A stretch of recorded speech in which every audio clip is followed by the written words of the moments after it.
고성능 브레이크라고 하면 흔히 이렇게 생긴 큰 지름의 디스크 로터와 거대한 캘리퍼를 떠올리게 되는데요. 이런 크고 아름다운 브레이크는 왜 필요한 걸까요? 강력한 제동 성능, 즉 제동거리 단축을 위해서라고 해도 틀린 말은 아니지만 그 이상의 더 중요한 이유가 있습니다. 그건 바로 지구력입니다. 장시간의 가속주행에서도 꾸준히 제동력을 유지하는 게 진짜 목적입니다. 단순히 짧은 제동거리가 목적이라면 거대한 로터와 캘리퍼는 필요하지 않습니다.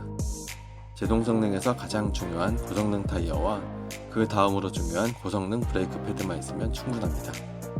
각각 노면과의 마찰력, 그리고 로터와의 마찰력을 담당하고 있죠. 이 두 가지가 제동에 필요한 힘의 전부입니다. 브레이크 쪽만 생각하면 순정 브레이크에 패드만 고성능 패드를 끼우면 충분하다는 의미입니다. 반대로 거대한 로터와 캘리퍼를 장착하고 패드와 타이어에 신경을 쓰지 않는다면 그 브레이크는 그저 멋을 위한 드레스업에 불과합니다. 문제는 연속 브레이킹인데 특히 레이스에서 브레이킹은 열과의 싸움이죠. 급제동이 반복되면 열 에너지가 쌓여 온도가 계속 높아지고 결국 브레이크 패드가 마찰력을 잃는 페이드를 맞게 됩니다. 그런 상황이 오지 않도록 브레이크의 온도를 낮춰줄 수 있는 것이 바로 거대한 로터와 캘리퍼인 것입니다.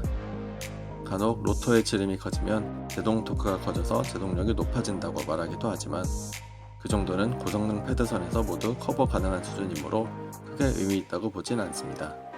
실제로 1000마력을 넘나드는 F1 레이스카는 고작 13인치 휠에 갇힌 앙증맞은 로터와 캘리퍼로도 상상을 초월하는 무시무시한 제동력을 자랑합니다. 브레이크의 온도를 낮추는 방법은 크게 두 가지가 있는데요.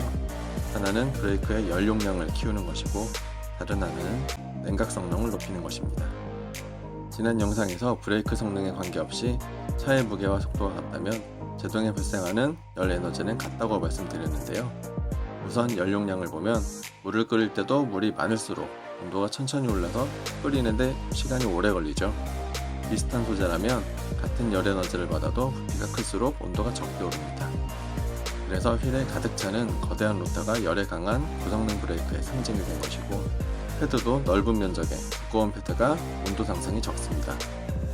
겉에서 보이진 않지만 로터 두께가 로터 내열 성능에 매우 중요하고 고성능 차일수록 큰 면적의 패드를 사용하는 것도 다 다른 얇은 패드가 쉽게 지치는 것도 같은 맥락입니다. 캘리퍼도 겉에서 보기엔 피스톤 수가 많을수록 제동력이 강할 것 같지만 마찰력은 결국 패드 재질의 특성이고 사실 피스톤이 많은 건 더 넓은 혹은 여러 개의 패드를 더 고르게 로터에 밀착시키기 위함입니다. 그러면 마찰열이 잘 분산되어 열 관리에 유리하겠죠. 고급 캘리퍼들은 그 와중에 더 균일한 밀착을 위해 피스톤들의 지름을 서로 다르게 설계하기도 합니다.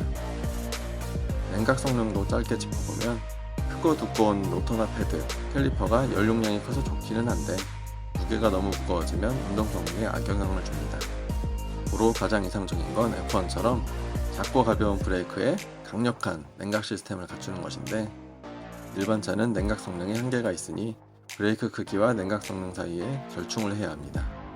냉각에 가장 효과가 좋은 것은 레이스카에 쓰이는 덕트와 도풍관인데 순정차들은 유지관리가 편한 도풍판 수준에서 타협을 하는 편입니다. 저도 로터와 캘리퍼 사이즈 변경 없이 포르쉐 순정 도풍판을 사용 중인데 냉각 효과가 확연히 느껴집니다. 참고로 냉각 성능이 좋아지면 패드 수명도 길어지고 패드 표면모도 줄어들어 좋습니다. 마무리로 정리를 하자면 첫째, 일회성 제동 성능은 고성능 브레이크 패드 하나로 충분하다. 둘째, 거대한 로터와 캘리퍼는 큰 연용량으로 온도 상승을 줄여 지구력을 높이기 위한 것이다. 셋째, 단 로터와 캘리퍼가 너무 크고 무거워지면 운동성에 좋지 않으니 냉각 성능을 높여보자.